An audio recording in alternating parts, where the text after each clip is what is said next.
Hey y'all, happy Wednesday. So, I want to spend some time in Colossians and Ephesians throughout the rest of this week to look at, maybe really investigate and meditate on what the cross accomplished. And of course, we would never exhaust that in 3 days. But skim the surface and we'll see where the Holy Spirit takes us. So let's go to Colossians 1 verses 20 through 22. That's where we're going to start. And I've got the Passion and the Amplified out here. So we probably will read scriptures from both versions because I like them. And I love the word, love finding out what the words mean. And so reading it in several different translations gives us a broader view and better understanding of what some of the words actually mean. So Ephesians chapter 1, verse 20 is where we're going to start. This is the Amplified. And it says, "And God purposed that by the service, the intervention of him, the Son, all things would be completely reconciled back to himself, whether on earth or in heaven, as through him, the Father, he made peace by means of the blood of his cross. And although you at one time were estranged and alienated from him and were hostile, were of hostile attitude of mind in your wicked activities, yet now has Christ the Messiah reconciled you to God in the body of his flesh through death, in order to present you holy and faultless and irreproachable in his Father's presence."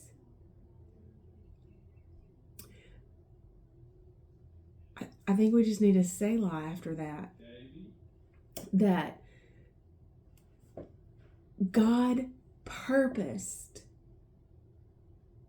through the intervention of the Son. It was his intent and purpose. And the word tells us that the Lamb was slain before the foundations of the world. And so God knew, he planned. I do have an intention to teach specifically on the plan and intention, the purpose of God. Nothing that God does is uncalculated. Nothing he does is on a whim. Nothing he does is without plan.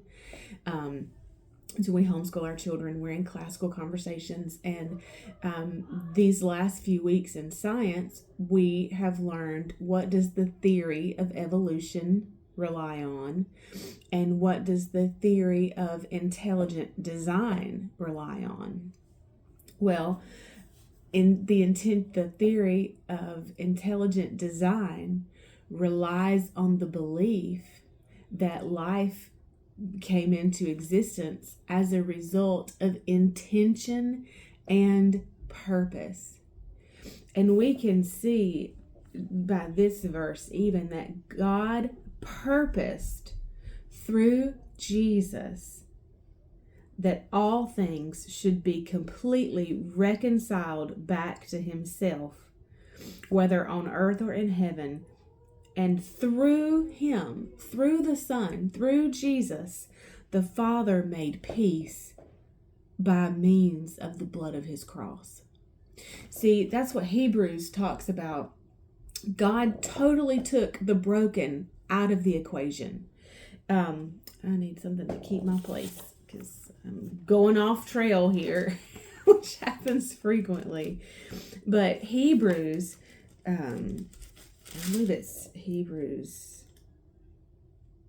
8 or 9.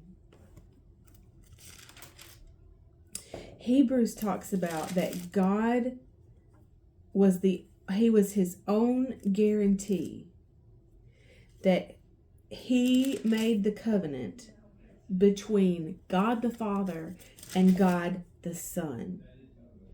And so he took us out of the equation, where in the beginning, he had set his ways. We chose Satan. We chose the voice of the enemy.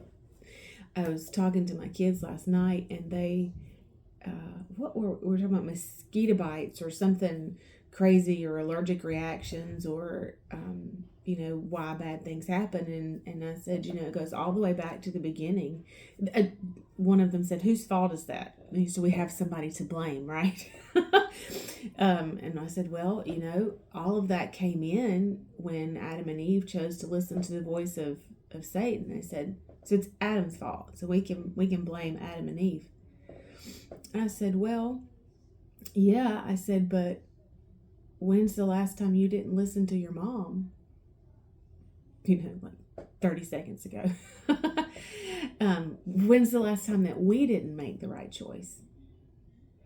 And he's like, oh, that's different. Well, but not really, because to God, disobedience is disobedience. There's no scale of, well, this is a worse sin than this is, so you can kind of approach the throne. No.